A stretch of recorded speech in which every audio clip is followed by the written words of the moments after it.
Okay, I just want to do a really quick recap about proper shading technique. And so I'm actually going to be working on the extra paper over here. So you might have some of your drawing pencils left over from drawing 1. And so if you have those, keep in mind that your H pencils are really good for sketching things out, but the B pencils are what you want to use for shading. So an HB, a 6B, a 4B, those will work really well for this assignment. If the only thing that you have is an HB pencil, you will be fine because an HB should get pretty dark on the surface. So I'm actually going to use an HB since that's probably what most of you have at home. Okay, so this is just a standard number 2 pencil. This paper is really lovely. It's very creamy. And so what you want to do if you want a dark value is not press hard. Instead of holding your pencil like this, the more upright you hold it, the darker the value will get. And so you're going to kind of fill the tooth in of the paper and use some short, close, overlapping marks. You don't want to go so fast that it's scratchy. You want it to be nice and smooth. And the more you shade and layer it, the more you're going to cover that tooth of the paper.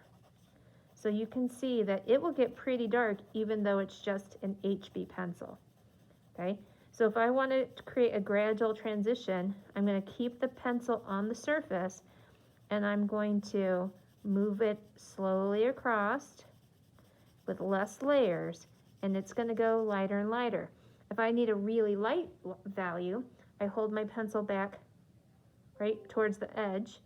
I make sure I have a nice sharp point, and if I go really light, I can create a super, super light value. Okay.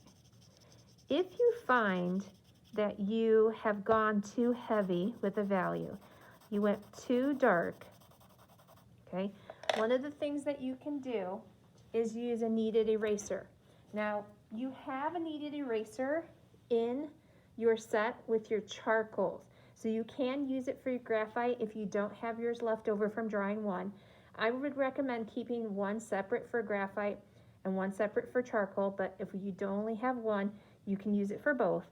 So you just push it down and it's going to lift off and take off some of the value. So you can see that this is a good way of making the value lighter without erasing it all away.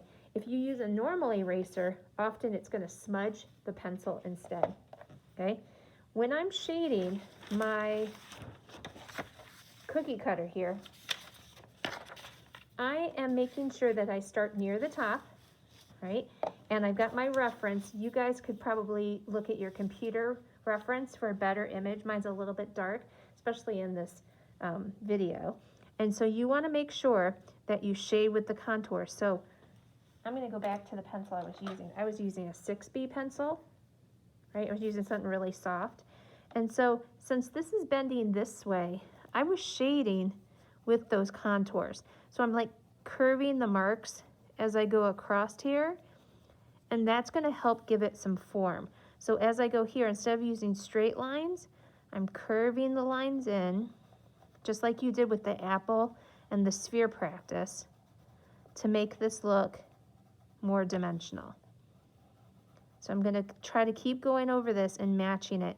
If I need to go darker, I can fill the tooth in with the tip of the pencil,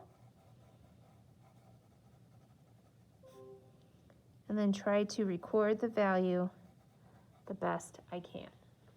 But we want it to look like it's the right surface, so I really have to pay close attention to make sure this looks like metal when I'm done.